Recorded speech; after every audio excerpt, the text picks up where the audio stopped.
The Hoop Heads Podcast is brought to you by Head Start Basketball.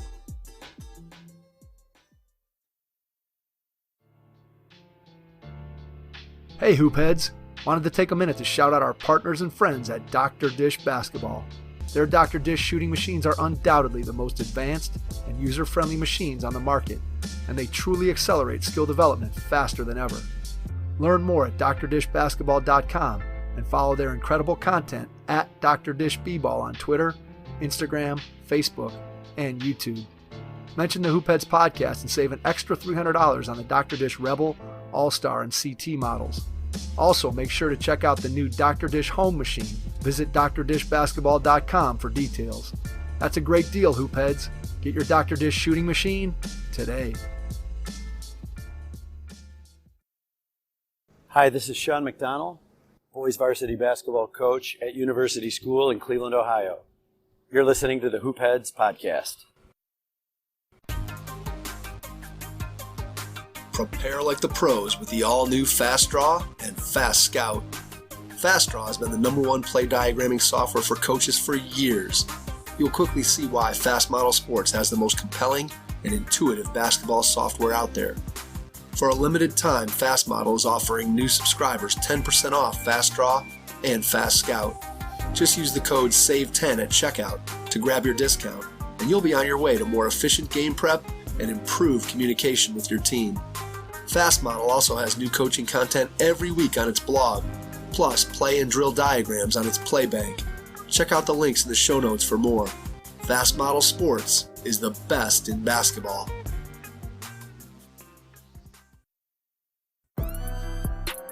Coaches, do you have a point guard or leader you're going to be counting on next season to run the show for you? Don't leave next season to chance. Thousands of coaches send their players to a point guard college camp each summer to learn to think the game, lead a team, and run the show. Your players will be smarter, better leaders, and better equipped to foster a championship culture next season in practice and in your locker room. I've seen firsthand how PGC camps have had a huge impact on players and coaches that I know, both on and off the court. You can go to pgcbasketball.com to find a 5-day, 4-night camp near you. That's pgcbasketball.com. In the talent development journey, the players are going to have to take ownership of their own development. And so if that never happens, you're unlikely to reach a very high level of success. Brian McCormick, PhD, is a professional basketball coach, consultant, and clinician. McCormick has coached professionally in Denmark, Ireland, and Sweden, taking a team to the finals in Denmark's first division and being selected to coach in a Swedish All-Star Game. He has coached CYO, AAU, high school, junior college, and college basketball in the Western United States, and worked as a strength and conditioning coach for 2 junior college basketball programs. McCormick has directed clinics in Canada, China, Greece, Ghana, India, Macedonia, Trinidad and Tobago, and throughout the United States, and spoken at coaching, strength and conditioning, and sports psychology conferences in the U.S. and Canada. McCormick completed his PhD in exercise and sports science at the University of Utah and has had peer-reviewed papers published in the International Journal of Exercise Science, International Journal of Sports Science and Coaching, and Strength and Conditioning Journal. Brian is the author of numerous books including The 21st Century Basketball Practice, Fake Fundamentals, and 180 Shooter. If you're looking to improve your coaching, please consider joining the Hoopheads Mentorship Program. We believe that having a mentor is the best way to maximize your potential and become a transformational coach. By matching you up with one of our experienced mentors, you'll develop a one-on-one relationship that will help your coaching, your team, your program, and your mindset. The Hoopheads Mentorship Program delivers mentoring services to basketball coaches at all levels through our team of experienced head coaches. Find out more at hoopheadspod.com or shoot me an email directly, mike@hoopheadspod.com. Follow us on social media at HoopheadsPod on Twitter and Instagram, and be sure to check out the Hoopheads Podcast Network for more great basketball content. Have your notebook handy as you listen to this episode with Coach Brian McCormick, author of The 21st Century Basketball Practice. Hello and welcome to the Hoopheads podcast. It's Mike Linsing here tonight with my co-host Jason Sunkel, and we are pleased to welcome to the podcast Brian McCormick, basketball coach, author, and a guy who has a lot of interesting thoughts about the way that we go about coaching the game of basketball. Brian, welcome to the Hoopheads pod. Yeah, thank you very much for inviting me. I appreciate it. Absolutely. We are excited to be able to have you on and dig into some of the things that you have shared through your writing, through your work with other coaches and consulting and online. So excited to be able to get into some of those things with you. Want to go back in time to start off when you were a kid. Tell us a little bit about your first experiences with the game of basketball and just what drew you into the game and made it something that you knew you were going to fall in love with. We started playing, on the playground, at recess and stuff like that. I didn't join a team until fifth grade. I went to a Catholic elementary school. So we had sports at our school. Basketball started in fifth grade. We had a JV, and then we had varsity in seventh and eighth grade. So it was the first sport that we could play for our school. So I played soccer and I played baseball before that. So basketball, we really started just kind of, playing at recess. And then, I got a hoop sometime, like a Christmas present, probably when I was like 8 or 9 years old or something like that. So I'd shoot on my own, mainly, and then just playing at school, recess and stuff like that. And then the summer before fifth grade, in anticipation of playing on a team, I went to my first camp. I went to the Terry Tyler basketball camp. Terry Tyler, the old NBA player, actually lived in the house behind me in my neighborhood. His son was I think 2 years younger than me. There were two girls that lived across the street from me. One was my age and one was a couple years older, and they played. And so I think my mom put me in that camp so she could carpool, with them, because it was at the local junior college. So, these days I would think that the drive was nothing, but that back then it was like a 20 or 30-minute drive, which I thought was, a whole different city. So we could carpool with the girls across the street and stuff. So that was kind of the first time that I'd played organized basketball, and then, playing PAL basketball. And then our team ended up, being pretty good, in sixth and eighth grade. And then I went on to high school and played a little bit in high school. And, sophomore year on the JV, I got hurt. That's kind of when I started coaching. My dad had been my coach in fifth to eighth grade for basketball. My dad was a pretty good player when he was younger. And then, so he coached us along with a couple other dads. And then when I got hurt, when I was a sophomore, he was helping coach one of his friends' team. Actually, we were talking about it this weekend because the friend was Mr. Schubert, Carl Schubert, and his son was just Court Schubert was on the team. He was put in the University of California, Berkeley Athletic Hall of Fame because he was a national team rugby player. So we were reminiscing about the days of coaching that. So that was kind of the first time that I went out and coached a little bit, going out after my practices and stuff, when I was injured, and basically I started coaching from there. I still played, but I didn't play again for my high school. I played again after high school. I was an exchange student in Sweden, and so I played for the team in my town there. Like under 20s or under 19s, and then basically the same team was like the second division men's team. So I played in that, but I stayed coaching and kind of been coaching on and off ever since. What did you like about coaching right out of the gate? I kind of always wanted to be a coach. I was kind of, the kid who was always, the captain, when we picked teams at recess and stuff, I was always like the captain and always, telling other kids what to do and, probably bossing kids around. And, I was the one that would pay attention to the rules and would know, would argue about the rules and stuff like that. So I remember I did in like whatever third grade or whenever you do your first book report, I did my first book report on They Call Me Coach by John Wooden. And so I think between my dad being my coach, and then reading that book, and my dad was a big UCLA, fan and Wooden fan and stuff like that. So, I kind of always figured that I wanted to be a coach. I just kind of assumed that I'd be a coach like, my dad. I'd have a job and just kind of coach on the side or whatever. I never imagined the things that I've done. I didn't even know things like that were possible when I was young. So I just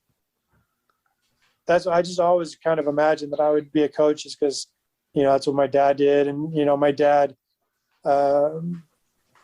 he wanted to be a coach. He wanted to be like a teacher and a coach. And, at that time, once he got married and had kids and stuff, he realized that probably wasn't going to be a way to make a really good living. And so that's why he kind of went into business. But, I always got the sense that, he really enjoyed the coaching and stuff. And so, I think I was always kind of thinking in that direction in some way. What part of coaching do you feel like at the beginning you were pretty good at that you took to naturally? Was there some aspect of the coaching profession or the process of coaching that you thought right from the beginning, hey, I'm pretty good at this piece of it? Not really. I started coaching, when I was 16 years old. So, what I was good at, probably was just, being able to communicate, with the players and, have that understanding of what they're probably not understanding. I remember my senior year of high school, I actually helped coach the freshman team at my high school. And, one of the dads, or maybe it was even the boy on the team, he told me at the end of the season, he's like, man, I don't know if my son would have even, made it through this year of high school, without you as his coach. You just really helped him, acclimate and feel comfortable and stuff like that, both on and off the court. So, at that time, that's probably mostly, what I did. I think, I always watched a lot of basketball and I probably had a decent, especially for that time. Back then, nobody was, reading books or going on websites. There wasn't YouTube. There weren't, 100 courses you could take and Instagram and stuff like that. So, basically most of the learning was based on what you had done as a player or maybe what you were, seeing on television. And I think I had a decent acumen for taking things that I saw, off TV and having an idea of simplifying it a certain way that we could actually use some of the stuff, with our teams, something like that, because like I grew up as, all our teams, 5th to 8th grade, all we did was ever run like flex offense and stuff like that, which as players we always hated. And, part of why, so we used to always just try to fast break so we didn't have to run the flex.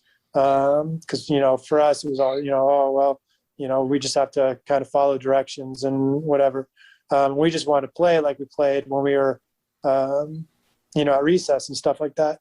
And so, we played together so much at recess and back then, our coaches wanted to win and stuff, but nothing like, they weren't as, crazy as coaches today.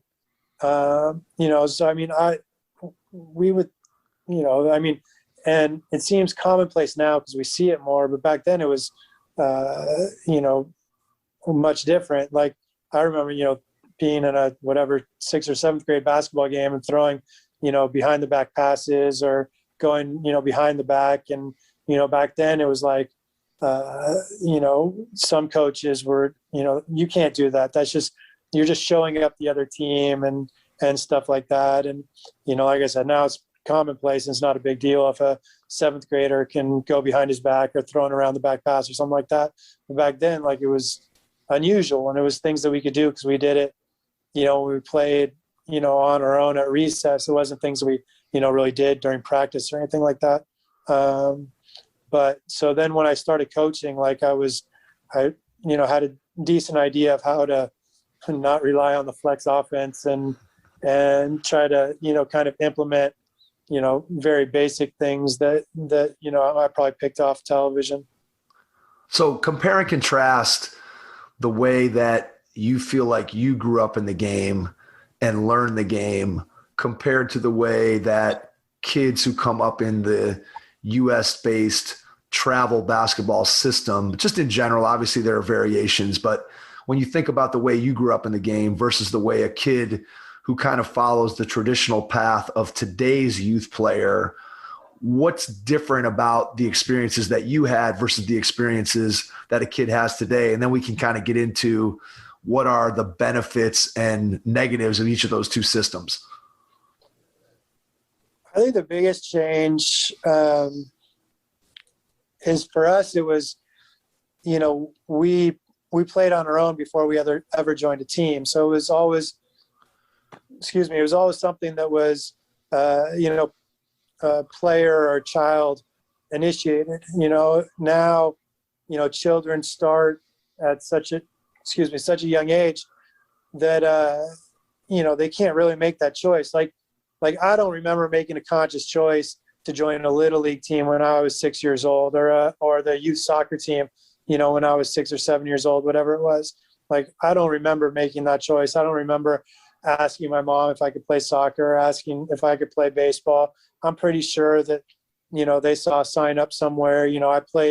I started in soccer at my church. So I'm sure, there was something in like the church bulletin or whatever about, hey, we have, a soccer team, you can sign up for it, and that's probably how I signed up for it. I don't think, because especially back then, like soccer wasn't on TV. I didn't know what soccer was until, I showed up at a practice, and really didn't know what soccer was until probably 6th or 7th grade after playing for 5 or 6 years. Baseball was a little different because at least it was on television. And, by the time I started, I'd probably gone to a baseball game. I probably went to a Giants or an A's game, probably a Giants game, when I was about that age, 5, 6 or 7 years old is when I probably went to my first Major League Baseball game. So, I'd seen it. It's on TV, the World Series, if nothing else. So, so maybe I asked if I could play Little League, but I'm pretty sure it was the same thing. My parents just,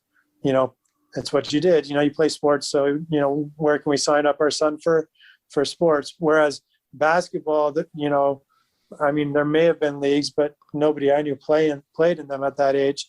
And so it was something that we we started on our own, and then it was something that we could look forward to. Okay, well, when we get to be in 5th grade, we get to play on a team, and so we had those, I think we probably started in 2nd grade or 3rd grade. I know we were playing in 3rd grade, but maybe as early as 2nd grade, we were, shooting around and playing at recess. So, we had a good 2-3 years of playing before we ever got on the team.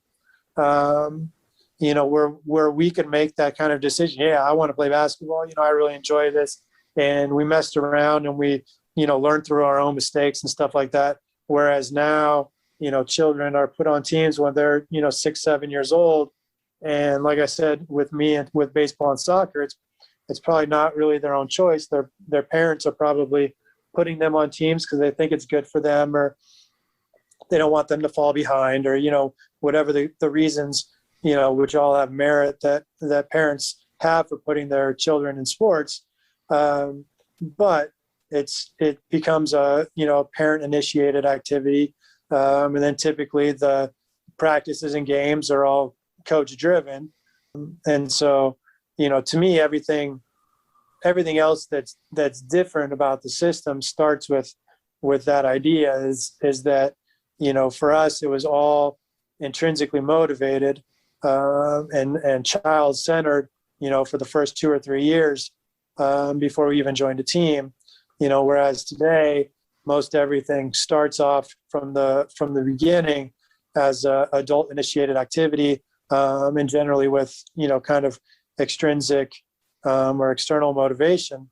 And I just think that sets the stage for all the other various differences and changes, that we see, in the game, for children of today versus, a generation or two ago. How does that constrain the development in your mind of a young basketball player? So I'm a kid who's 7 or 8 years old, and going back 25 or 30 years ago, I'm just out on the driveway or I'm in the park with my friends and I'm playing, I'm experimenting, I'm doing different things, I'm trying stuff.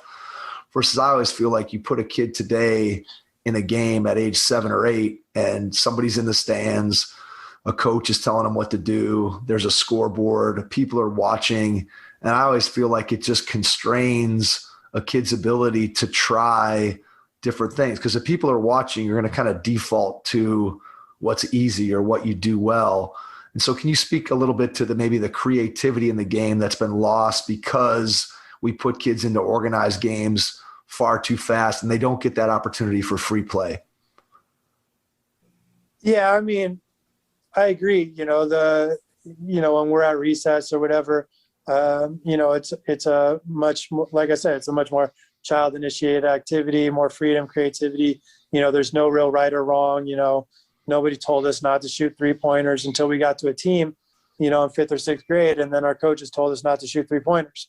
When we were at recess, we did whatever we wanted. So I definitely agree with that. But then I would also say the counter to that is that players today, have the ability to do far more, creative and skillful things than most players, when I was playing, and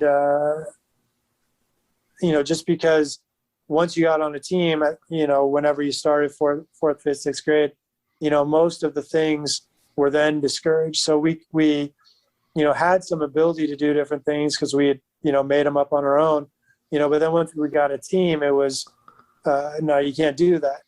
And, back then, it was definitely, my way or the highway with coaches and most of the time things were discouraged, so it was, different, than today where things that would have seemed like an anomaly, or like I said, you were showing up the other team because you threw it around the back pass. Now nobody would even look twice if a 10-year-old throws an around the back pass, in a game, in an organized game. Whereas like if that happened, when I was young, like, the game would stop. Be like, what's going on? Like this is the greatest 10-year-old in the history of basketball. So it's just different. So I agree. I think the big thing in terms of long-term retention in the game is when you start and everything's child initiated and it's, intrinsically motivated, that it comes from within. And so it becomes something that, eventually I made that choice to play. Whereas soccer or baseball, like I said, I never really made that choice to play. And as a consequence, when I did join a team in basketball, I was more motivated to practice things on my own, and to try to improve and to, try to play better and earn more playing time and win more games and, whatever the kind of external things are. Whereas in soccer or baseball, I never kind of had that desire. And maybe it's just, my dad was more of a basketball guy than soccer or baseball. So maybe it was all just because, of my dad, even though I don't think he really pushed me hard into sports or anything like that, but maybe it was just knowing that, he liked basketball, and basketball was kind of the sport that he enjoyed the most. And, he'd never played soccer, and he was a decent baseball player, but, basketball was definitely the sport, that we enjoyed the most. So it could be, something as simple as that. And I'm just kind of, looking back and attributing it to something else. And I think, obviously the true answer is probably it's all of the above. But, I do think that is the concern, with putting children into sports too early. And especially once the sports get competitive too early, is that, like you said, there's kind of the I think it's the social inhibition theory, that you're going to do what you're already successful at in front of an audience, and things like that. But, or social facilitation theory, Zajanic's social facilitation theory, I believe. So, that's definitely a concern and things like that. But I think a lot of it just stems from that initial motivation and how that just changes our approach and how we feel towards, the sporting landscape or the environment.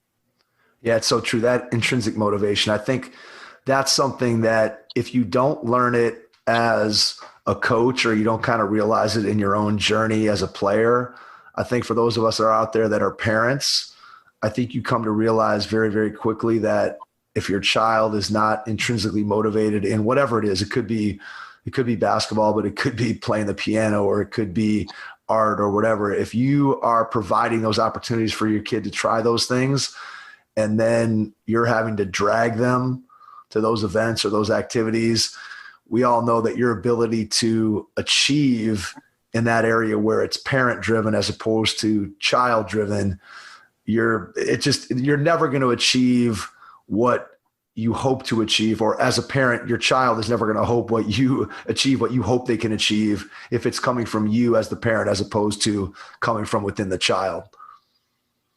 Right. At some point in the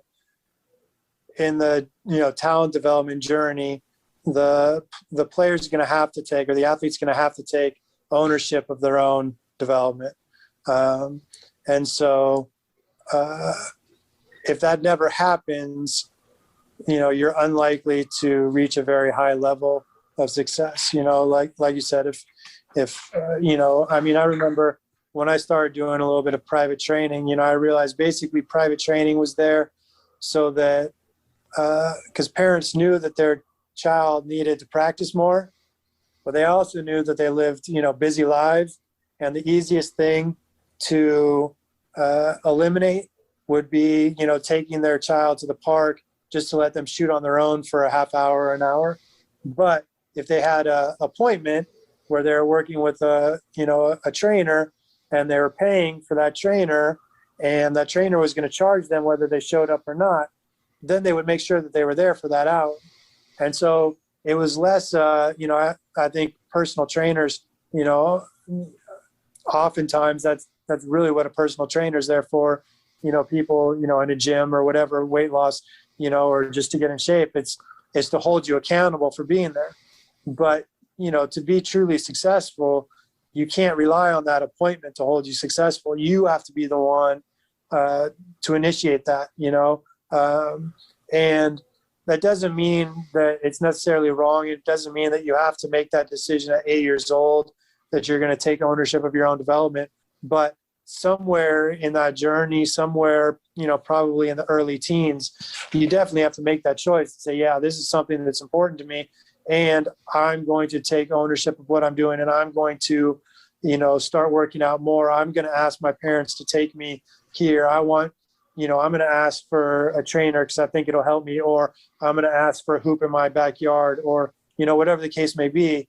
I remember the legend of this kid. He never amounted to anything because he didn't have any grades. But I just remember everybody always talked about this guy who was, I think he was probably 2 years ahead of me. And kind of the legend that, that he would go to the playground. He would walk to school at 6 a.m. and he would go to the playground. He would just play basketball. He would shoot for 2 hours out on the blacktop. on his before he went to school, and like I said, nobody knows who he is anymore because he never even played in college because he didn't have any grades. So maybe he would have been better off spending those 2 hours in the library instead of shooting. But he wanted to play basketball, and he made that choice. Like, nobody forced him to get up. Nobody took him there. Like, he got up on his own. He walked to the court. He shot on his own. Nobody was there.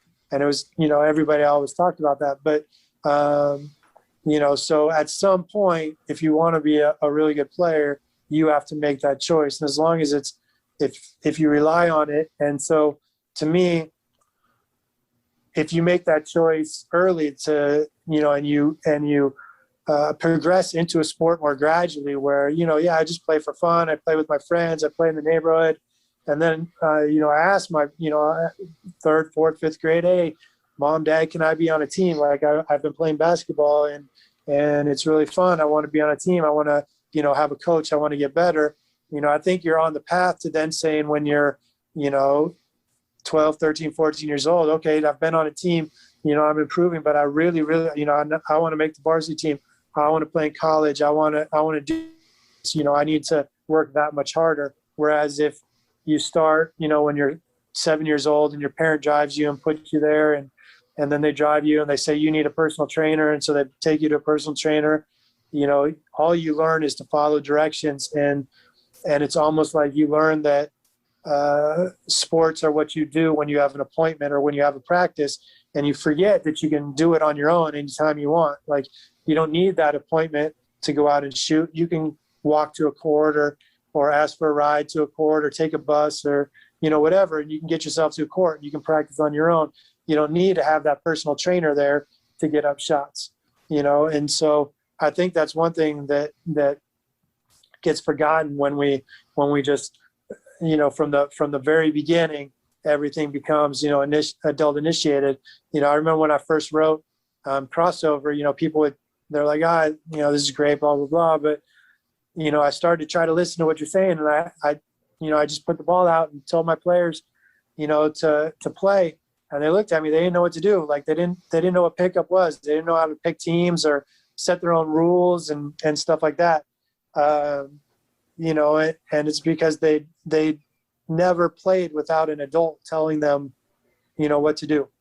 And I think that's the danger of, starting too young and always being in organized activities is you don't learn those lessons. And, like I said, when I was young, I was kind of a brat. I was bossy, stuff like that.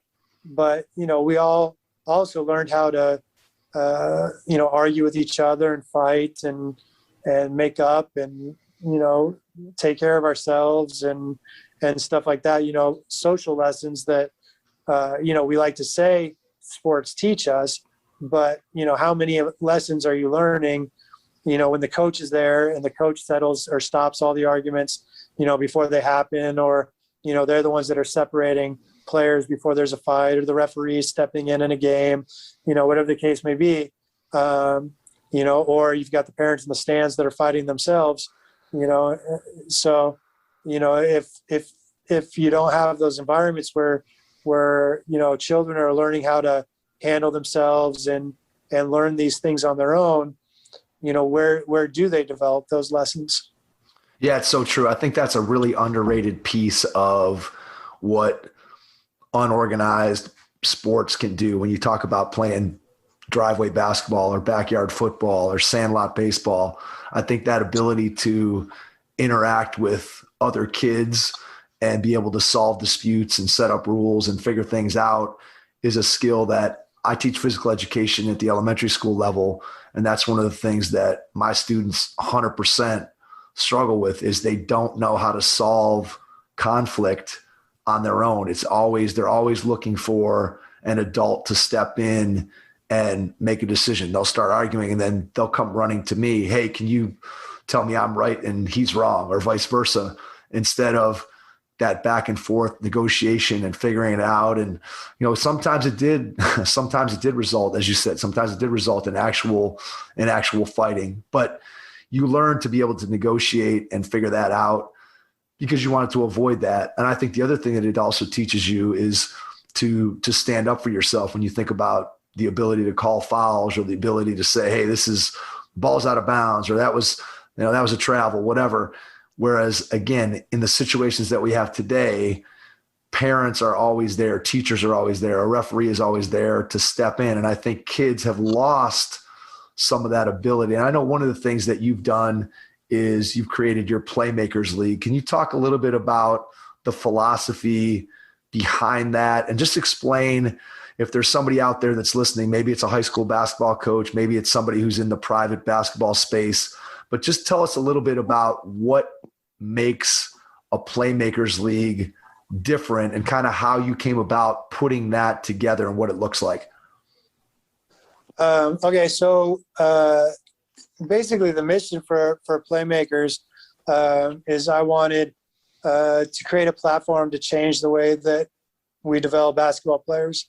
And so, to a certain extent, we're probably not going back to where everybody, plays basketball at recess until they're in fifth grade and then joins a fifth grade basketball team, I talked about. So to me, I am a firm believer that before you play in a 5-on-5 league, you should have considerable experience playing 3-on-3.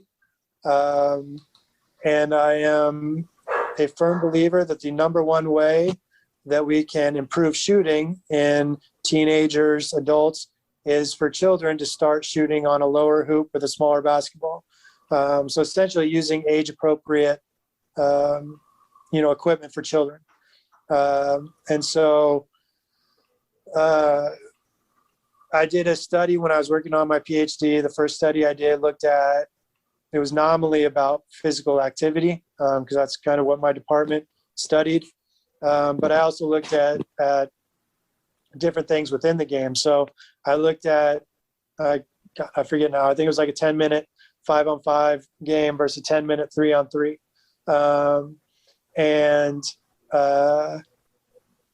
Again, first, the primary component was looking at the physical activity, and basically the amount of vigorous physical activity between the 3-on-3 and the 5-on-5 was more or less the same. And so what we don't realize, when we think about 5-on-5, we think about running up and down the court, and it's got to be, harder and more physical. But in reality, there's a lot of walking up and down the court. And with 5 people, when you're on offense, inevitably at least 2 people are standing around, at all times. Potentially 3 or even 4, are standing around watching, one person dribble. So in 3-on-3, you end up with, all 3 people being a little bit more active. And we kind of underestimate the intensity of change of directions versus straight line running. And so in a 3-on-3 game where you're in a, smaller space, there's going to be typically more change of directions and more quick starts and stops than there might be in a 5-on-5 game, because, in a 5-on-5, you might run, especially if you're a post player, let's say, you're under the basket, you get a rebound, you outlet it, and you just run to the next rim, or, run rim to rim. You might be running fast and it has a certain amount of intensity there, but, then you go and you stand in the post and you basically stand there for 15 seconds, let's say, shot goes up, you don't get the rebound, and you run from rim to rim, and whereas in a 3-on-3 game, the distance that you're running is probably not going to be the same, but there's more short, starts and stops and changes of direction, stuff like that. So the intensity, the vigorous intensity is actually very similar between a 3-on-3 game and a 5-on-5 game. The heart rate stays elevated because there's less just kind of standing around. You get more breaks essentially in a 5-on-5 game. So that was the first part of the study. But what I was actually more interested in was how 3-on-3 changes the actual game. And so one of the things I looked at, and I think I called them ball contacts in the study I did, but it was basically looking at kind of meaningful actions on offense. So that being like kind of opportunities where you could, or I think on offense, I simply looked at touches. And so, we always talk about, in a 5-on-5 game, or, just in general, we always talk about, post players develop more slowly than guards. And, I remember when I started coaching, it's because post players are taller. It's because post players aren't coordinated. Everybody had their reasons, but nobody actually ever said, well, it's because post players don't get the ball as much, right? Because if you watch, and obviously now it's taken even more so because the game's even more, guard dominated, and the possessions actually might be balancing out a little bit because posts touch the ball so much on the 3-point line. But if you go back, let's say 10 years, close to when I did this study, post players, in an average 5-on-5 offense, your point guard's going to touch the ball every possession, right? Your best wing is going to touch the ball almost every. Post player might go, rim to rim, your point guard comes down, takes a jump shot. Point guard comes down, one pass, shooting guard shoots the ball. You run your offense, it's a screen, you bring a shooter off a stagger, pass, shoot it off the stagger, so you might go a couple possessions without touching the ball, and so when I looked at 5-on-5 and 3-on-3, there was a definite difference between positions. So point guard, like I said, touched the ball basically every possession, significantly more than the wings, and who touched the ball significantly more than post players. In the 3-on-3 games, the differences between the three position groups was much smaller. There was still a significant difference between point guards and post players, I believe, but there wasn't a significant difference between point guards and wings and post players. So, it's still not perfect. The point guard was still, and again, this was using a high school team late in the season that already kind of had established positions within, the team. And so one of the things that I think is if you took a group from the beginning and didn't tell anybody, who's a point guard, who's a wing, who's a post, and 3-on-3, the differences would be, there'd be very few differences between position groups.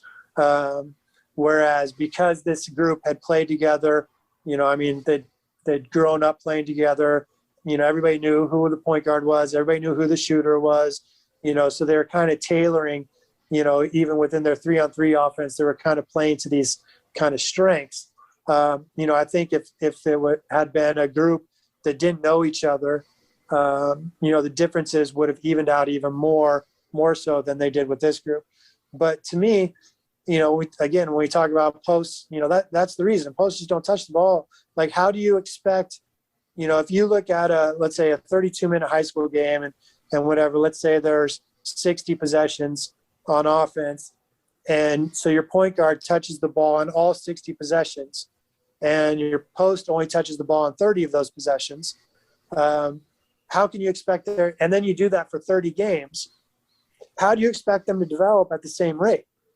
And then you add on to it that, when we're in practice, a typical post practice, especially at that time, was post players just learning 1-on-0 post moves. Well, we got to work on our post moves. Okay. That never happens in a game. Like, post players never touch the ball in a game where they're going to make a 1-on-0 post move. Right.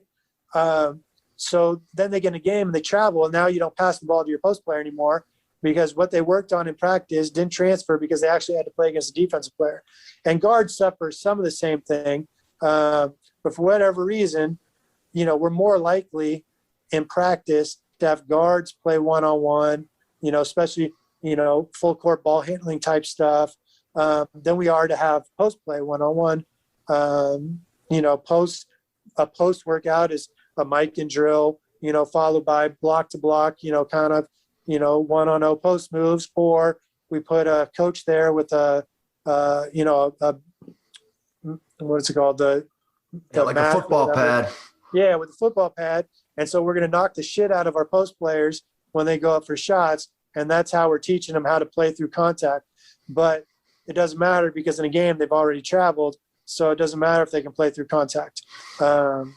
I mean, I remember back like almost 15 years ago, I was working with this girl, post player. She's going into like 8th, 9th grade. And I finally told her mom, I was like, look, I'm not working with your daughter by herself anymore. She knows every post move I could possibly give to her. She's got great footwork when there's no defensive player there, but watch her playing the game and she can't do it. I was like, I'm only working with her if you bring another girl to work out with her. Like, bring a teammate, bring a friend, I don't care. Pick the best player that she plays against and we'll play one-on-one. But just going against air is not going to improve her anymore. Like, she's already learned the moves. She's got good footwork. Like, she can do everything when there's no defense on her. And the mom was like, no, we want her to keep working by herself. I'm like, I kid you not, I'm not working with your daughter by herself. And so she took her to a different trainer who would do one-on-0 post moves. Because she was like, well, she doesn't know the post move. I'm like, no, watch her. When there's no defense there, she can do every single post move, right? Like, but it doesn't matter because she gets in a game and she's never made that decision of what post move to use, and she's never had to do it through contact and stuff like that. Like, we need a defensive player here. But her mom knew better. So, she went and found that trainer who would take the money to keep working on one-on-0 footwork. Hey, hoopheads, we all hate ankle sprains, and they happen way too often. Ankle injuries are the #1 sports-related injury. Arise is trying to change that. With the iFast, your athletes get preventative protection and full mobility. Athletes no longer need to wear bulky braces that limit performance and give mediocre protection. Anyone playing sports should be using these products. Keep your athletes in the game. Don't wait for them to get hurt to take action. Visit www.arise.com/team pricing to learn more. That's ARYSE.com.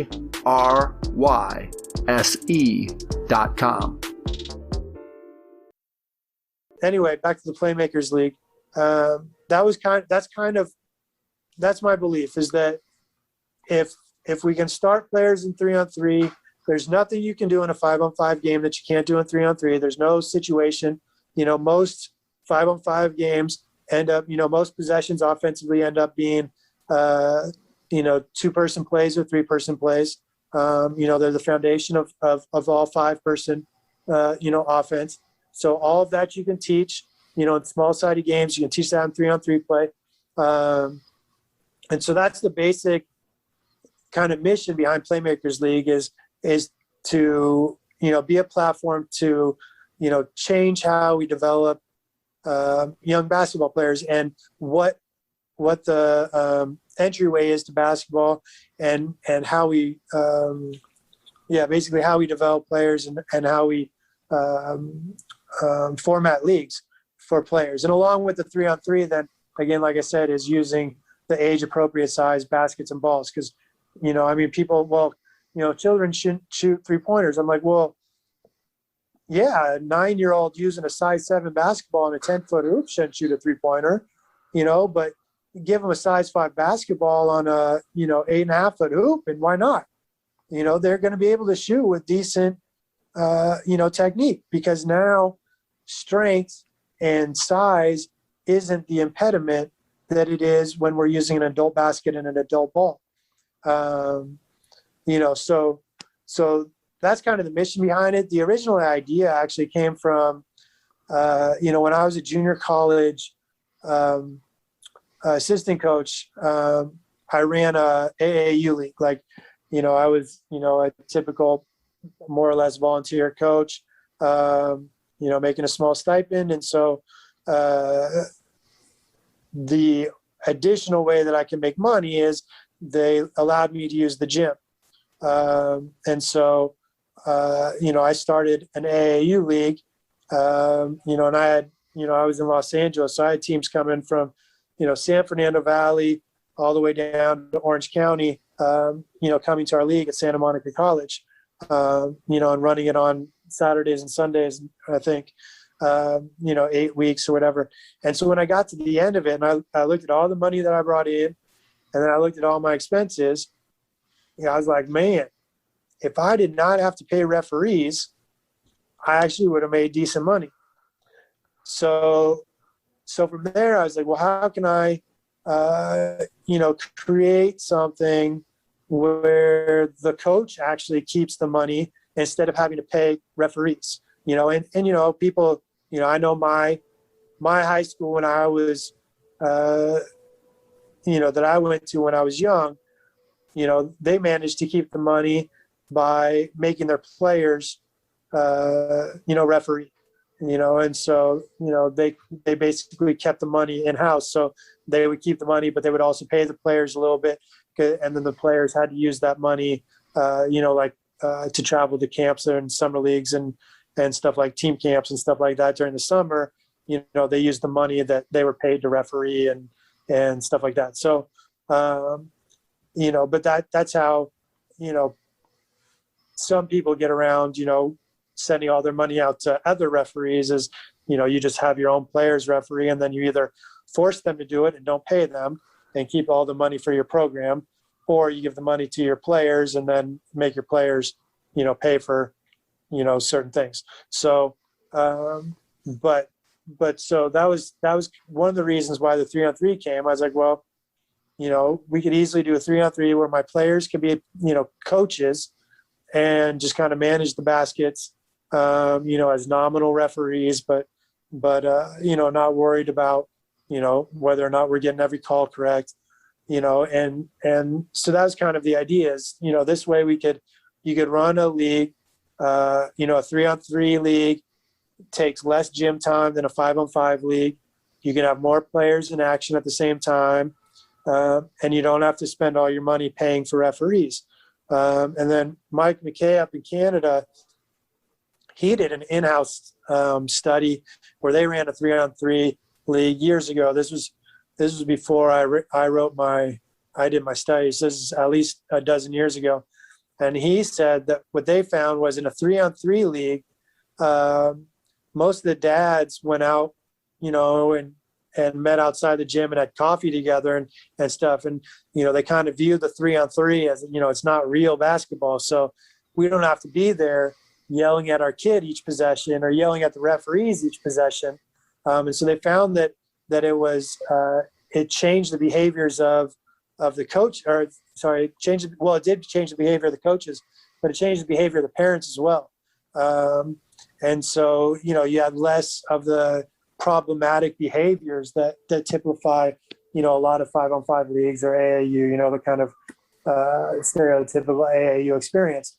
Just changing it to 3-on-3 kind of changed those behaviors, again, because it's not real basketball and stuff. So because I remember when I ran my 5-on-5 league, like I had to bring in, we basically had to call the police on a coach because the coach was going after the referee in our league.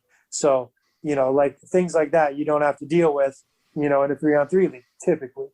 So all these reasons are reasons why, I developed the Playmakers League, and kind of the final reason was, when I wrote Crossover and Developing Basketball Intelligence, kind of, the earlier books that I wrote, a lot of the feedback that I got was, well, I love your philosophy, blah, blah, blah, but what does this actually look like? What is it? I want more kind of step-by-step way to do it, and so kind of Blitz Basketball was kind of the first book that I wrote that was kind of like, okay, here's the crossover philosophy.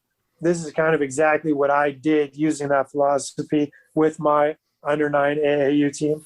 But Playmakers League was kind of, for a combination of crossover and developing basketball intelligence, it was kind of like, here is literal practice plans, for an entire league, how to run it, how to score at the games, et cetera, basically a turnkey. Because again, I was thinking originally my target was, junior college, or small college coaches, the ones that are allowed to work with players, not so much Division I's, but, they're typically lower paid, but that they have a gym that they can use, which for a lot of people, that's the impediment to running their own league is getting the gym. So, if I am a junior college coach, at my school, they let me use the gym.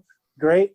So I've got the gym. Well, what do I do? Okay, well, I'm going to run this league. Well, I'm focused on my team. I don't want to spend all my time planning activities for 40, sixth graders, and that's why, the league is set out. It gives you all those plans are already taken care of, so you don't have to spend time planning. You just print out your practice plan, show up, run the league.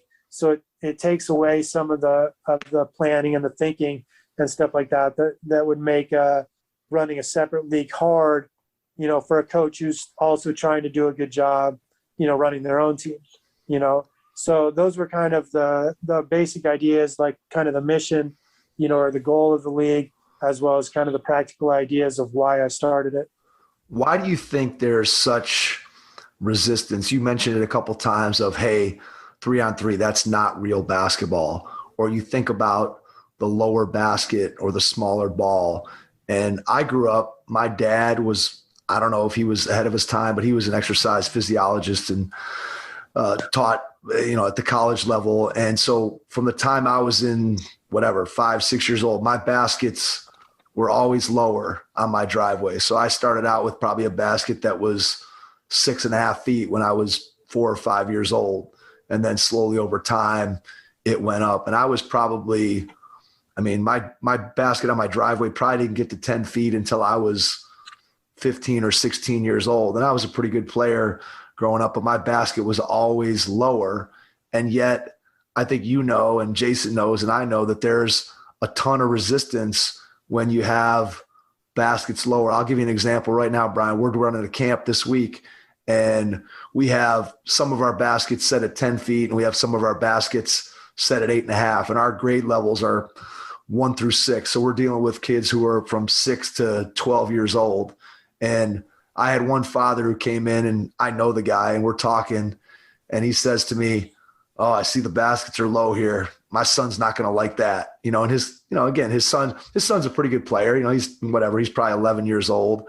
And, there's that resistance out there that, if they're shooting at a lower basket, we're hindering them because eventually they're going to have to play on a 10-foot basket, or they can't spend all this time playing 3-on-3 because that's not how the quote real game is played. So in your mind, how do we educate? I think this is the biggest challenge that we face when it comes to youth basketball is how do we educate parents when it comes to some of these things that are clear, the research that you've done, the just thinking about it logically, it just makes so much more sense, but yet there's so many people that are resistant to it. How do we overcome that and educate people about the value of a lower basket, a smaller basketball, 3-on-3, small-sided games versus throwing a bunch of 7-year-olds on a 94-foot court where all they're doing is just running in between the two tops of the keys and they're not really developing their skills? How do we educate people? What's your thought on that? Well, the most effective that I've seen is the examples where they, in different sports, they force the parents to play on, with equipment or on, size of courts or whatever, that would be kind of the same dimension proportional to what their children are playing on when they're playing on, 10-foot hoops. So if you're, basically making, the parents try shooting on 13 or 14-foot hoops, or, playing on, courts that are, 150, feet long and stuff, shooting 3-pointers, from 30 feet, or 35 feet. Like when they can see that and they can understand, oh, this is, proportionally, this is what we're asking children to do. I think that's the most effective way, because clearly me talking about it's having no effect, as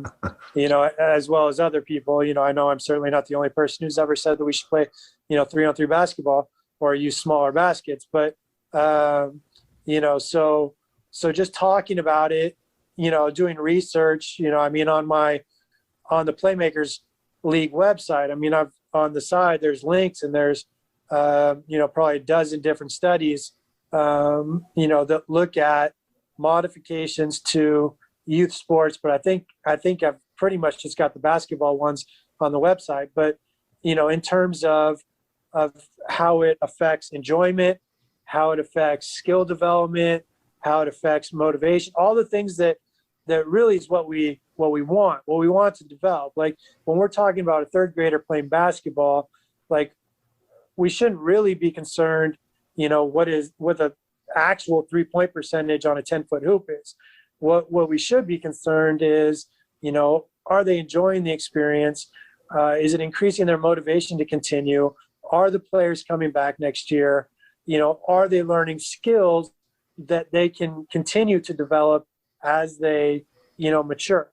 And I mean, that's essentially part of the problem, is we look at each kind of age group as, the children are finished products for that year. And so, if in that case, we need, to play on the 10-foot hoop, or whatever. So, we look at the specifics of sports instead of understanding kind of the general movements that underlie the sports, and how learning the proper movements will transfer as players mature, as opposed to, I mean, realistically, if you're talking about third grader, you don't want a third grader to master a third grade shot at a 10-foot basket, because that shot's not going to work when they're in high school, because they're going to,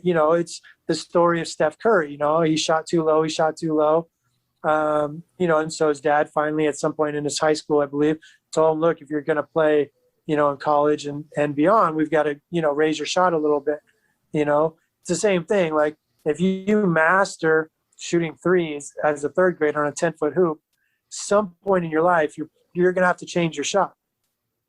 Whereas if you master shooting threes on an 8.5-foot hoop with a size 5 basketball, your shot's not going to have to change that much. Obviously, when you move to a bigger ball, when you move to a bigger basket, you're going to have that, initial adaptation.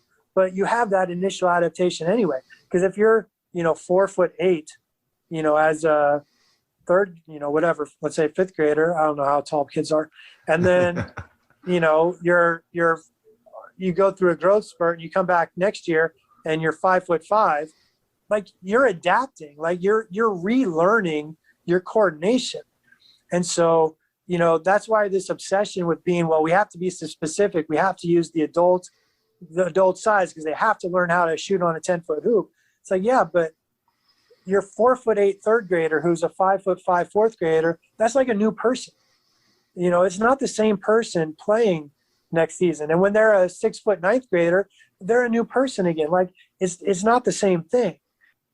8 or 9 inch growth spurt from year to year, you're going to be uncoordinated for a while, whereas if you're, just kind of growing an inch or two, year by year, you're that readaptation, that relearning of your just basic coordination. I'm not even talking about shooting a basketball, just basically moving, squatting, jumping, landing, all these things, essentially, if you grow 5 inches in a year, you almost have to relearn all those skills.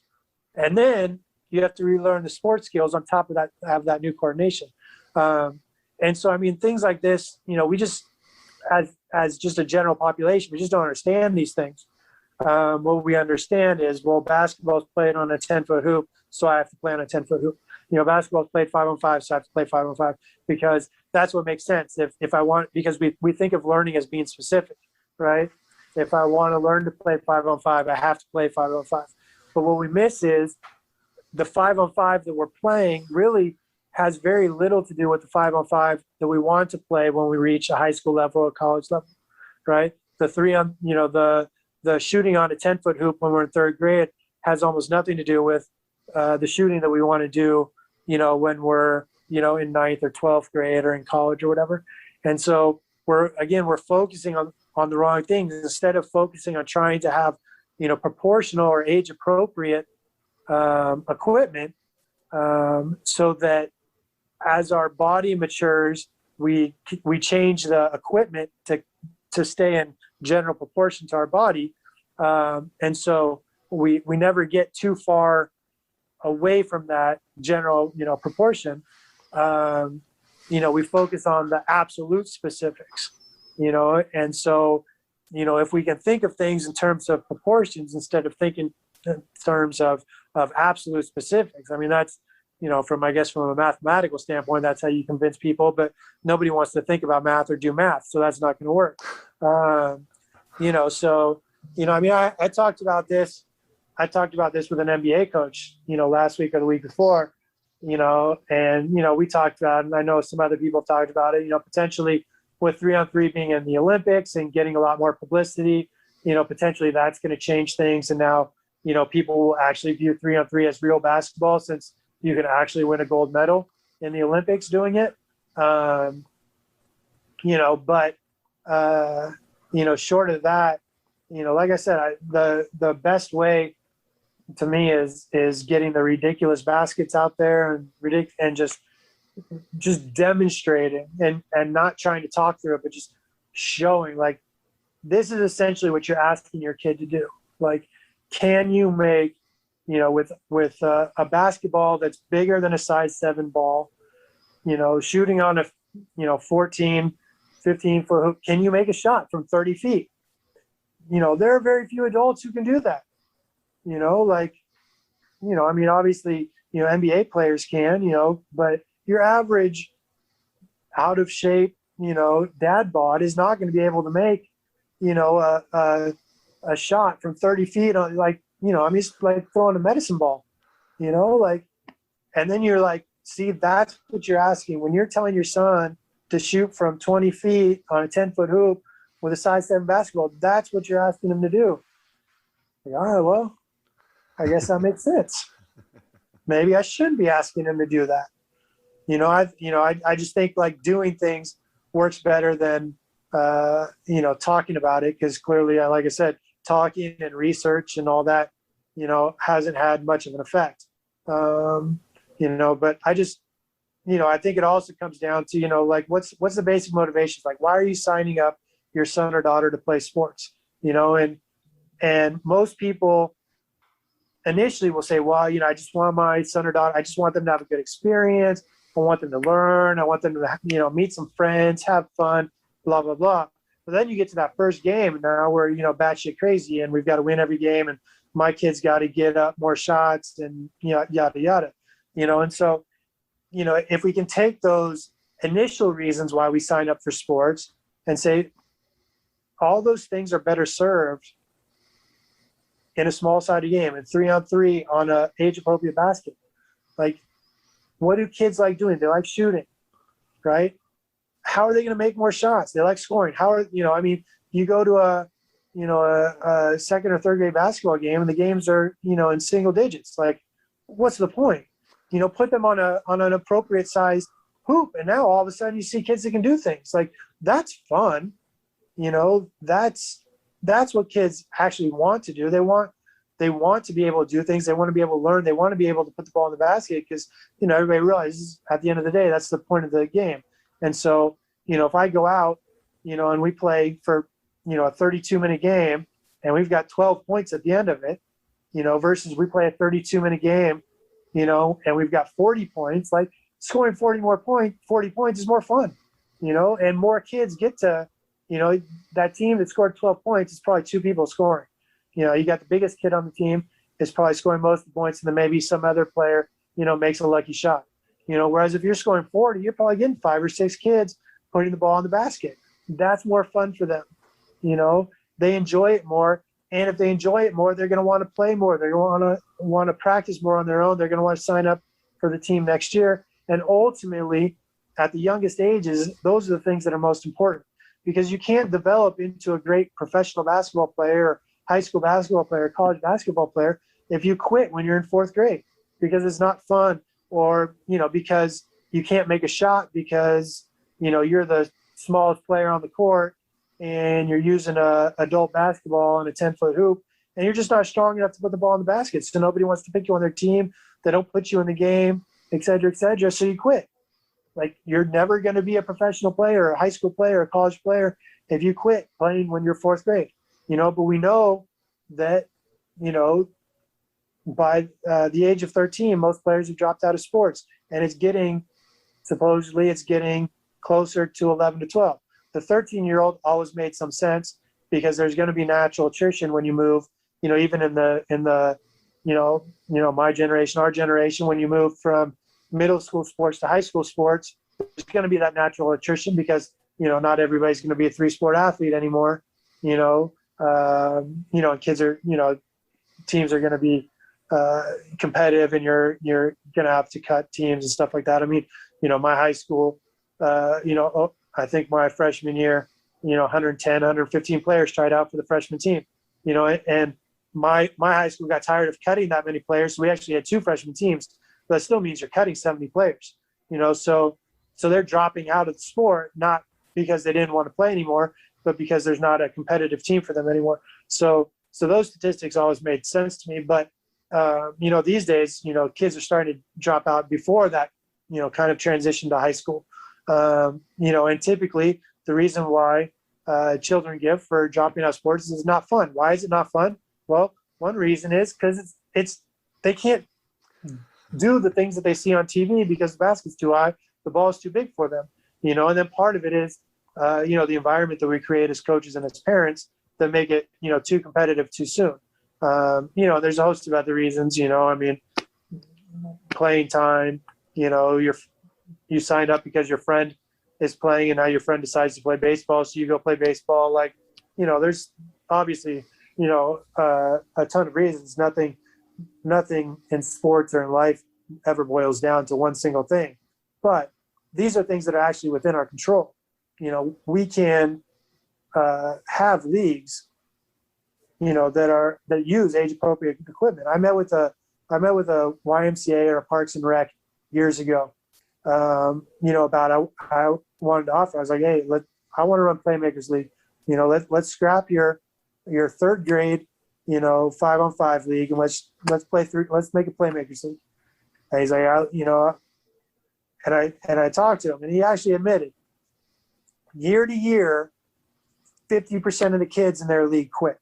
They did not come back the next year. But he refused to try something different because he said all he had to do to keep his boss happy was keep 100 players signing up every year. So that means, if 50 players quit, he just needs to find a new 50 players to fill in. And then those 50 quit the next year, he just needs to find another 50 years. As long as they kept 100 players, enrolled, he kept his job. Everybody was happy, right? 50% of the players from year to year, and he refused to try something different. What if kids actually liked it better and nobody quit? And now next year you have 150 players because you got those same 50 that you brought in to replace the other 50, but you also kept everybody in the game, right? Wouldn't your boss be happy that you've improved? You've added, 50 players to your league, but no, he was so worried about keeping his job and the fact that, parents are, he gave parents are going to say it's not real basketball and they're used to 5-on-5 and my coaches want to do it this way and I'll lose my coaches and blah, blah, blah. And so he wouldn't even try something different. Even on the side, you wouldn't even give we'll run your league 2 days and we'll run 5-on-5 2 days and we'll, see who has the most kids, return next year.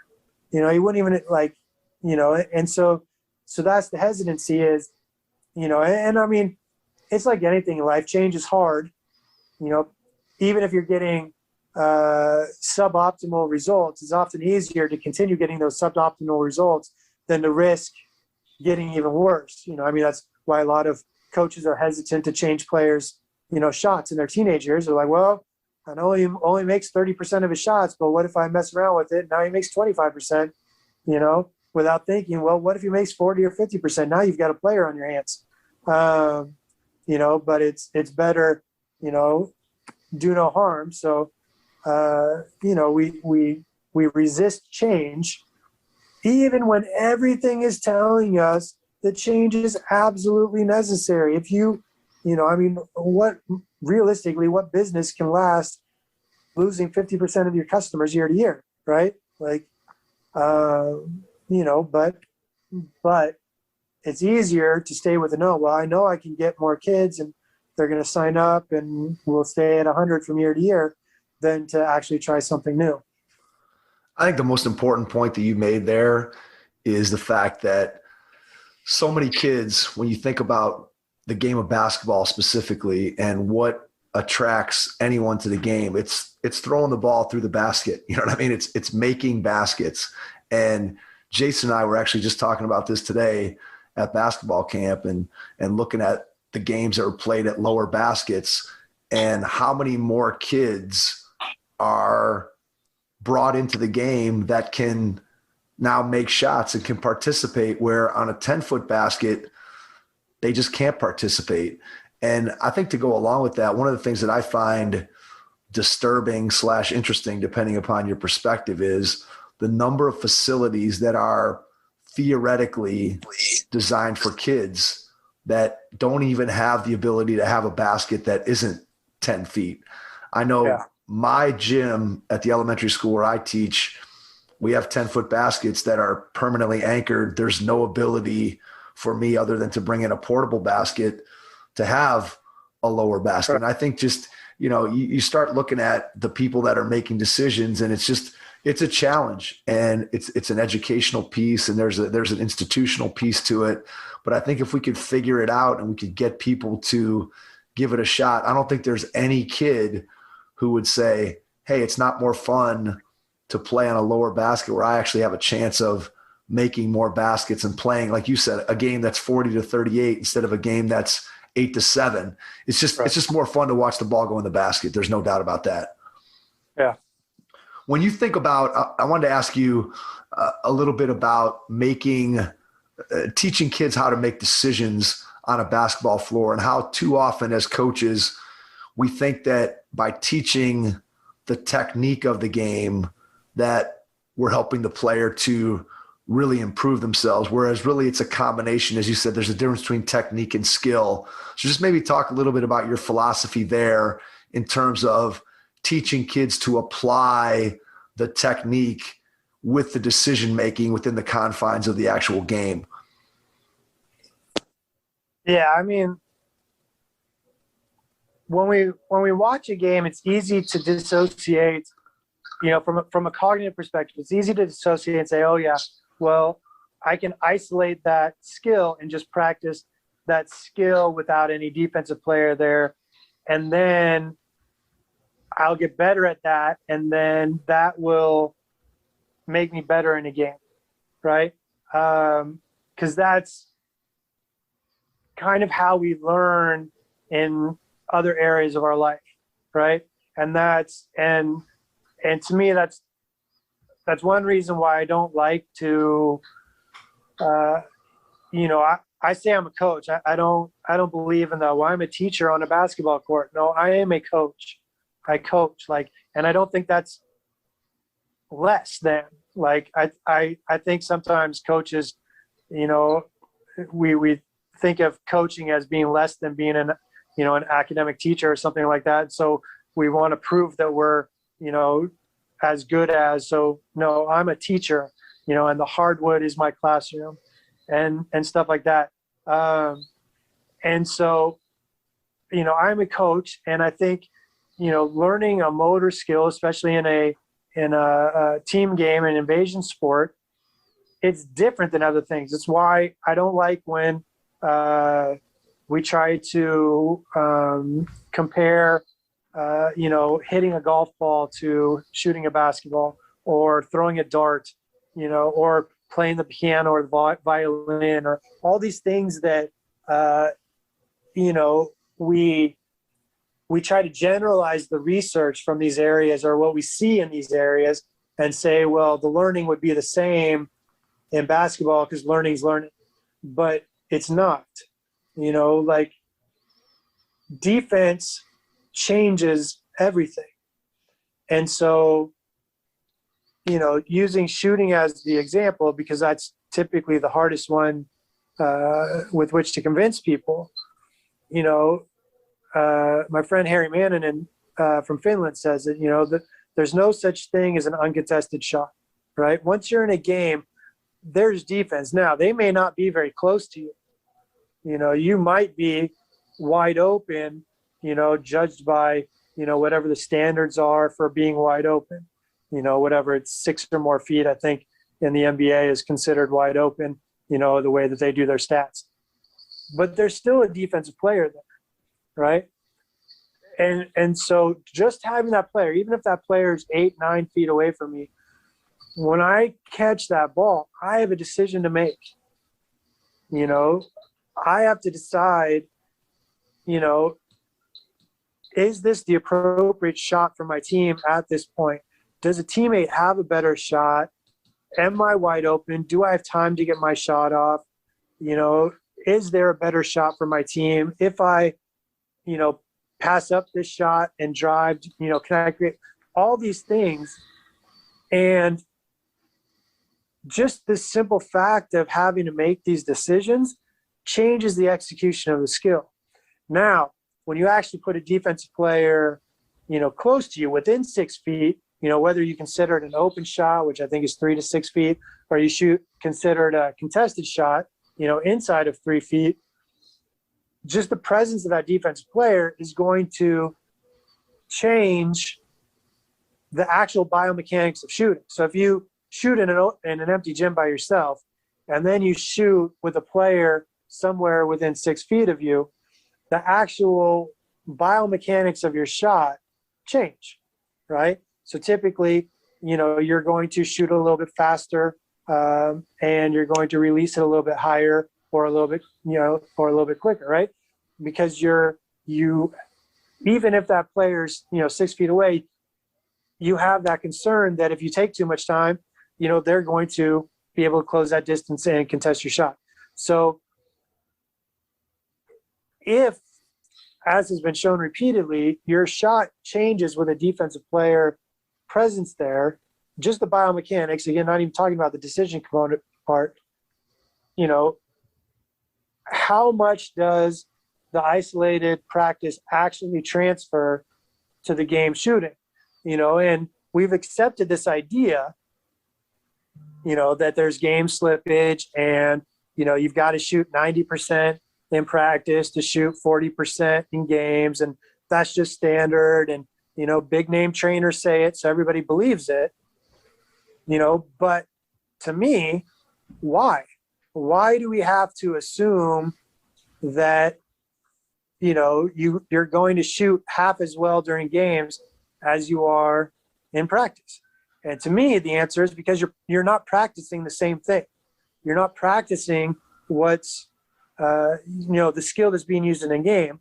And even if you're only shooting open shots in a game, you know, so obviously, you know, there's going to be, you know, in a game, there's some things you can never replicate in practice. So there's always going to be, you know, a little bit of slippage, right? Even though we always say that, you know, we want to, you know, practice harder so the game is easier, you know, and the game, you know, coaches and players love to say that the game should be easier than practice. It's like, well, if the game's easier than practice, you know, why are you shooting half as well? You know, if the game's actually easier than practice, you should have a better shooting percentage in the game than you do in practice. You know, the backdrop's going to be different, all those things. You know, you don't practice with, you know, 20,000 fans, you know, screaming as you shoot the ball. You know, you can't possibly simulate the end of game pressure that you feel in the playoffs. Like all of these things, you know, are going to affect shooting, but they shouldn't affect it to create a 50% drop, you know, in shooting percentage. And so the things that we can control are how we make decisions, you know, shot selection and, you know, shooting and learning how to shoot with defense. And so, but typically we look at and say, well, we just need to get better at our technique and that'll transfer and we'll shoot better in games. And so, you know, we shoot 80, 90% in practice and we go in games and we shoot 30%. And we wonder why. It's because we're not practicing the same thing. And so that simple decision, even when it's an open shot, that simple decision affects how I'm going to shoot the ball. You know, and then obviously, making passes, making the decision of when to drive, how far to drive, trying to draw a second defender to make the pass. Okay, the second defender isn't all the way in front of me, so I'm going to finish. All these things, it's easier to see, how we need to practice against defense to develop these things, right? But for some reason, I've had dinners with really good coaches. Like, I buy into everything that you're saying, except I still think that we need tons of isolated shooting practice. That's the only way to become a better shooter. Like, but it's not. Obviously with, depending on the age, there's differences. A third grader probably needs, some isolated practice, et cetera, et cetera. NBA players probably can get more out of isolated practice than your average high school or college player. And you probably have to manage the load. So having them shoot a ton of, contested game speed, make decision type shots, in workouts, especially during the season, probably isn't realistic and probably isn't beneficial, right? Because that's one of the other things that I think that I've talked about a couple times, but that I don't think we fully grasp, is when we make this transition that a lot of us are making, and we go from doing a lot of kind of the standard drills, the isolated drills, et cetera, into being more kind of constraints-led coaching, or doing a lot more small-sided games and doing a lot more, competitive drills during practice. Not only is it more, typically more physically taxing to do these, but we underestimate the mental load involved in making decisions on every single possession in practice. So if I'm doing a typical shooting drill, let's say I'm just doing a 5x5 spot shooting drill. I'm going to make 5 shots in the corner, then I'm going to move to that. Like, I can zone out, right? I'm just up there, I'm relaxed, I'm shooting, somebody's rebounding, pass me the ball. I don't have to think about anything. I'm just zoned out in my rhythm, just shooting the ball, right? Nice and easy. There's very little, mental load involved in that drill, right? Two things then, in a game, I can't get in that kind of rhythm, right? I'm not going to shoot 5 shots in a row, bang, bang, bang, bang, bang. If I get 5 shots from the same area in an entire game, I'm lucky, and that's not even counting, the amount of defensive pressure, speed, et cetera, et cetera, et cetera. Let's just say that I'm, playing on a team where my whole role is just stand in the corner and shoot, when I catch the ball. I might get 5 or 6 of those the entire game, right? Whereas in that drill, I'm bang, bang, bang. So the rhythm with which I'm shooting in that drill is not going to be the same. I can never have that same kind of rhythm in a game. So there's another difference between the practice and the games that accounts for differences in the shooting percentages. But just in terms of the mental load, if I try to do the same, let's say a similar type drill where I'm trying to make 25 shots, but I've got, on every time, I've got a passing option, and I've got a defensive player closing out, and I've got to make the decision, do I have a better shot? Does my teammate have a better shot? Even in a simple drill like that, where the decision should be pretty easy, is a closeout taking away an open shot. Okay, my teammate's got a better shot. Is a closeout too far away from me, I've got an easy shot. That's a fairly simple, decision. I only have to read one thing, right? There's still mental load there. And if we're doing that every repetition, every drill in practice, we're creating a lot more total fatigue than we realize.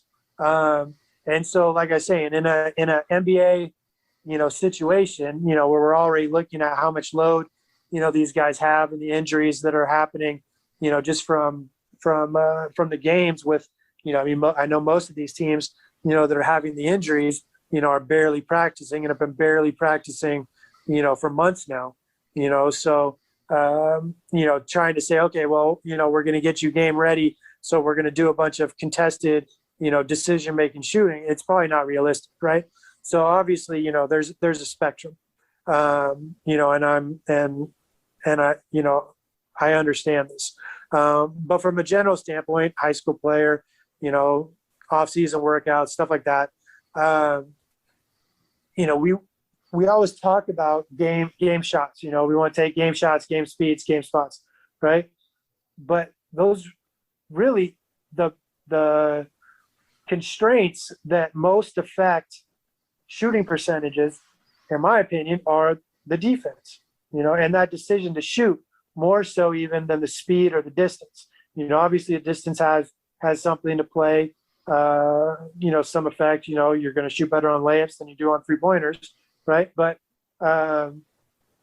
making that decision, if you really watch players closely, especially players that you've worked with over a period of time, so you can kind of understand how they play and stuff like that. Like, you can see where they're kind of second guessing themselves on a shot, or they're catching the ball and they're not 100% sure as they're going up for their shot, or you can kind of see their eye divert to see like they're going up to shoot, but then they're not sure. Maybe that player cutting the basket, maybe they should be making that pass to the cutter.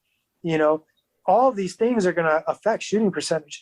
And if you only shoot in isolated practice and without defense and without these choices and without these decisions, in practice, they're going to affect your percentages more than if you shoot in these situations, during practice.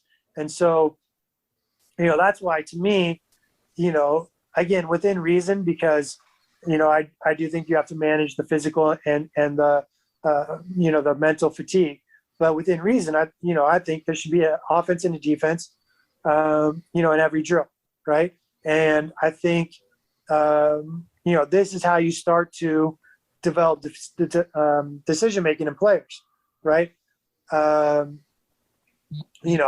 was talking about that with a coach the other day. Like, we were going back and forth talking about how, coaches will basically instruct their players as though they're robots in practice, and then they complain that they play like robots in games, right? So as soon as a mistake happens in practice, you stop it. You don't let them work through the mistake. Well, how are they supposed to learn how to make the next play in a game if every time they make a mistake in practice, you stop the action? Or if you're telling them, okay, X to Y to Z, like, that's the drill, like X to Y to Z.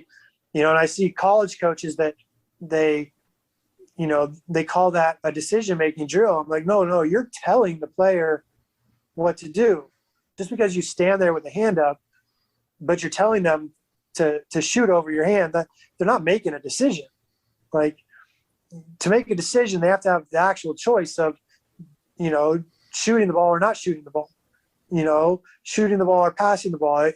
And so even if you're doing a defended shooting drill, like, like one of our warm-up drills, just basic partner shooting, but we'll close out, just put a little bit of pressure, right? There's no decision there. I mean, we ultimately add the decision, but, initially, I'm telling you, if you catch the ball, you're shooting. Okay. I've made the decision, right? That player hasn't made the decision to shoot. They know if they catch the ball, they're shooting. Right. And so then, we will generally add, okay, well, if the closeout is taking away your shot, don't take a bad shot.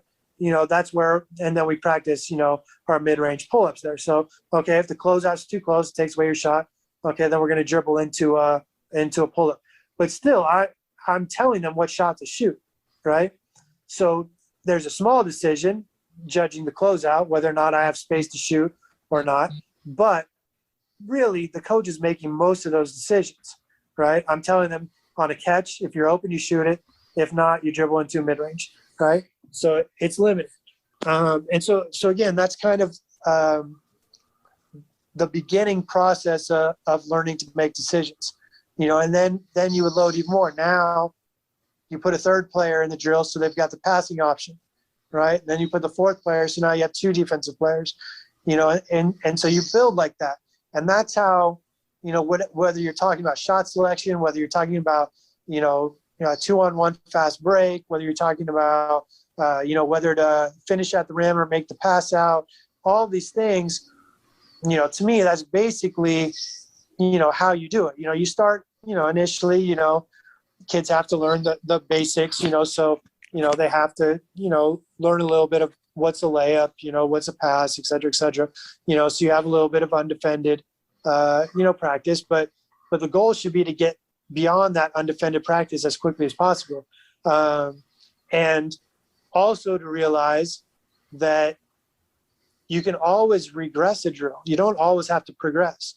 So, if I, and like with teams, it generally doesn't happen because I'm aware of my team and what their abilities are. So I can pretty much target where we want to start, but like at camps, I might go into a camp and think players are going to be, at level 5.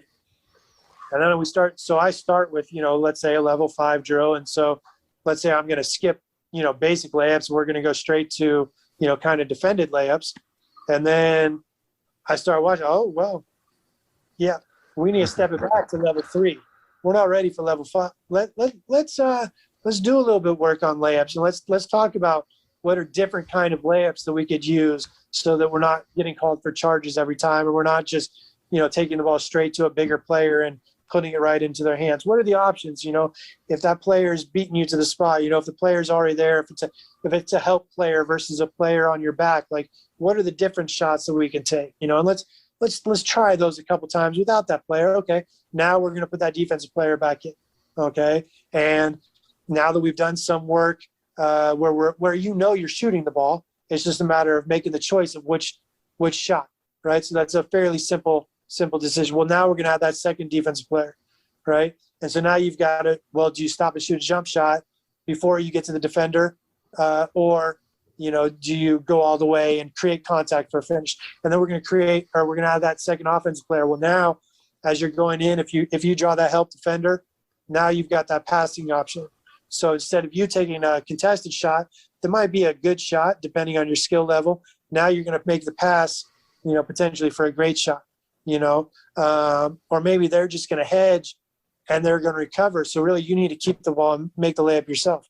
And so, and then you add the third and the fourth and fifth. And that's to me how, again, regardless of the skill, offensively or defensively, you start with the simple ones, and you progress it. And then if we progress it, to where we're not successful, then we're going to regress it a little bit, and then we're going to progress it again. And it's this, kind of continuum or spectrum that we want to work on, and most of the time is spent somewhere in the middle. We don't spend a lot of time on the undefended, isolated practice, but we also don't spend a ton of time, again, depending on level, in the full 5-on-5, level. Because you're not going to get as many repetitions there.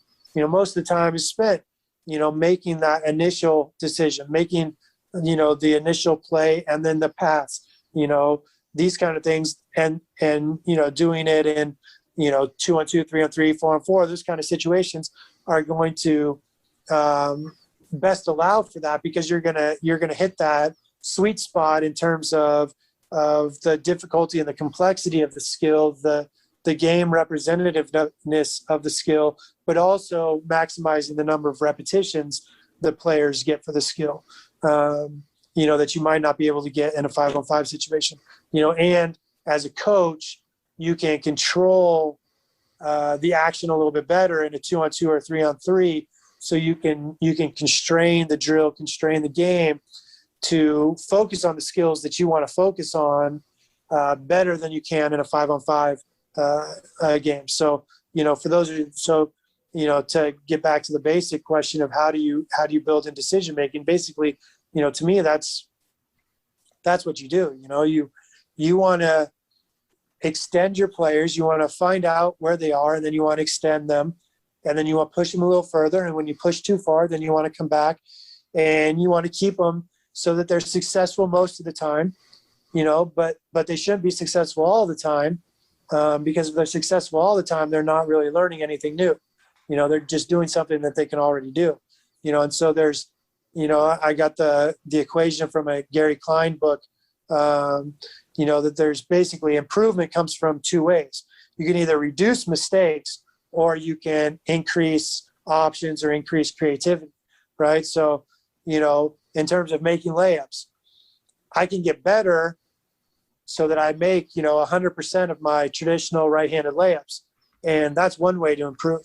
But another way that I can improve is to be able to shoot a reverse layup, an inside hand layup, goofy foot layup, all these different shots. Every time I add a new layup to my repertoire, that's also improvement.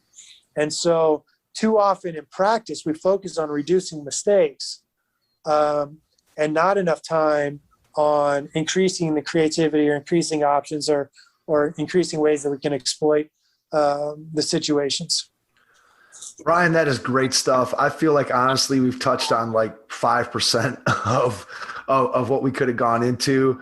This has been tremendously informative. We can't thank you enough for taking the time out of your schedule to join us tonight. Before we wrap up, I want to give you a chance to share where people can connect with you, whether that's social media, email, website. Just give us where people can find out more about you, connect with you, and then I'll jump back in and wrap things up. Okay, yeah. Probably Twitter is the best. At Brian McCormick on Twitter. If you just message me, if you reply or at me or whatever, I'll respond and usually I'll just send you my number to contact me. I have 180shooter.com and playmakersleague.com websites. I've been told the Playmakers website, the contact form often doesn't go through. It always works whenever I try to do it. So I struggle to figure out the mistake and how to fix it. But I do know a lot of people have struggled with it. So if you try it and I don't respond, like I generally respond, within a day or so. If I'm traveling, I'll respond a little bit less quickly to that just because I don't check that email as much unless I have my laptop with me. But, so if I don't respond, within a day, it means I missed something or I'm out of town or traveling or something. And it's best to hit me on Twitter, and I'll reach out that way. Fantastic. Brian, again, can't thank you enough for spending some time with us. Definitely, like I said, I feel like we left a lot on the table, and maybe there'll be an opportunity at some point in the future to bring you back on and talk more about some of the things that you've talked about in all your books. And if you have a chance, people out there in our audience, if you get a chance to pick up one of Brian's books, I'd highly recommend that. You can just search him on Amazon as an author and a bunch of his stuff will come up. It's really, really excellent material for coaches. I also tagged it on our Twitter thing, so it's there. The link is on their Twitter. Mike. Awesome. Hey, you're there. I'm here. I'm here. Jason's still alive, Brian. He's still alive over there. So again, thank you. Really appreciate it. And everyone out there, thanks for listening, and we will catch you on our next episode. Thanks. Thanks for listening to the Hoop Heads podcast, presented by Head Start Basketball.